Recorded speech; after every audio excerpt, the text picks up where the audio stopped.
No.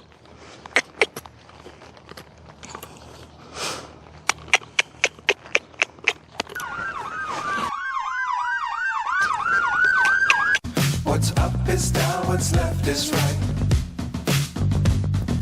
Chasing stars and holding you.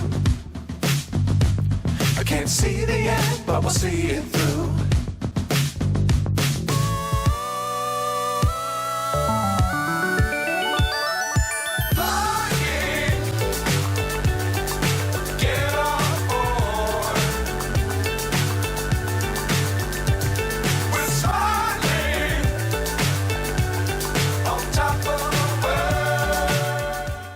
Hello, welcome back. Ginger here, an adult amateur dressage rider from Northern California. So I wanted to kind of give you an overview. This is just from one day, and I want to kind of give you an idea of what was happening. So you saw with the beginning clip that I was asking him to move forward out of a halt, and he chose to ignore me. Then I asked again, and then he chose to say F you, because that's still there. He still tries it. Anyway, so he told me off, and then I basically was surprised, and then I had to get myself back together and then send him forward. So that's what we did. After he kicked out and reared up, we went ahead and I sent him forward in canter. I'm like, oh no, you're going to go. Because when they do something like that, it's telling you that they're backwards thinking. And for him, we've discovered that he gets mentally stuck. So when he goes to a halt, he gets stuck in halt, and then he can't quite get himself to forward, from halt to forward. And the same thing from forward back to halt. He mentally gets kind of stuck. And it's a developmental thing. It's his age, and he's learning. And so, you know, he has to be taught, when you go to halt, we stay ready to go forward, and then when we go forward, we have to be able to also come back to halt. So it's just a developmental phase that he's in, and it's nothing unusual. It's just that, you know, these are the things that you don't see, which is why you don't see a lot of young horse development. It's because people don't like to show this sort of thing. So once I got him forward, and now forward thinking and like carrying me, because the reason why these things happen is because the horse is behind the leg. So he's not taking me forward. I'm having to generate energy, which is not what we do. He has to generate the energy. So once we get him forward thinking and he's taking me, which means I can feel him going and I can just sit there. Which is what dressage is, really. The horse is going and you sit there and you give them aids to guide them through it.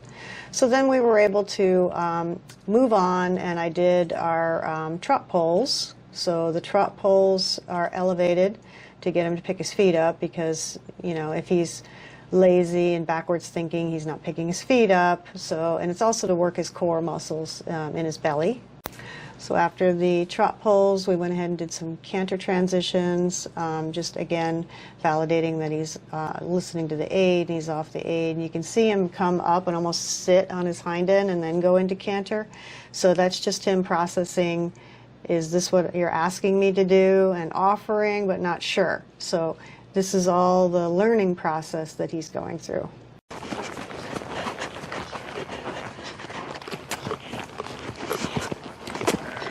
Good, good. And then every session we work on our walk. So I want him forward in a marching rhythm where he's really moving forward. He's lengthening his legs. Next thing we worked on is our lateral work. It's to keep his rib cage moving, keep his body supple. So we do leg yield left, leg yield right. And if he's falling out over his shoulder, which means like his shoulder's going faster than his hind end, then I straighten him, and then I ask him to go over again. So it's like stair steps. So if he's not going completely, level up and then try it again. So we do that on both reins. And then we moved into our shoulder in. That's all part of my lateral work that we work on. That's a second level movement where you can see 3 tracks. So you'll see the front leg and the hind leg are together on one track, and then the back hind leg. So you'll see 3 tracks. And then we finished out with our trot halt, and he has to maintain connection in the halt. He can't just stick his nose out and look around. So we're teaching him this now because he'll need that in the shows, you know, going forward in his development. So if he's not square, or he doesn't come into the halt properly, or he's trying to disengage or wiggle around, then I move forward again out of the halt back to trot, which is these transitions is where he's getting sticky because he's having a hard time processing that at this point in his development. And we do another halt, he gets square, and then he gets a release. We're done for the session. So that's kind of where we ended up. So there are some things that I was experiencing with his transitions that was becoming difficult, like he'd get the wrong lead or whatever. So we made some adjustments about that, and you'll see that in the next video, and I'll talk you through some of the adjustments that we made based on these training sessions that I just did on my own. So when I meet with my trainer, I tell him what I'm working on, I tell him what I'm struggling with. He sees the videos also on Instagram because I post them when I'm training. And then we go, okay, well, this is what is happening, and this is how we're going to solve that at this point, and then we move on. And then we've already seen progress since our lesson. So it's all stair steps. It's training a young horse is not a linear. It would be nice if it was linear. It's not. You go forward, you go back, you go forward, you go back, but eventually you'll get there. The basics is the most important thing with developing a dressage horse or any horse for sport, is that you need the foundation to be really solid. From that foundation, you're going to build all the more advanced movements on top of the basics. So the basics have to be good, the horse has to understand them, and then you can go forward from there. So I hope you enjoyed this video, and if you did, make sure you give a thumbs up. Well, the thumbs up is the like button.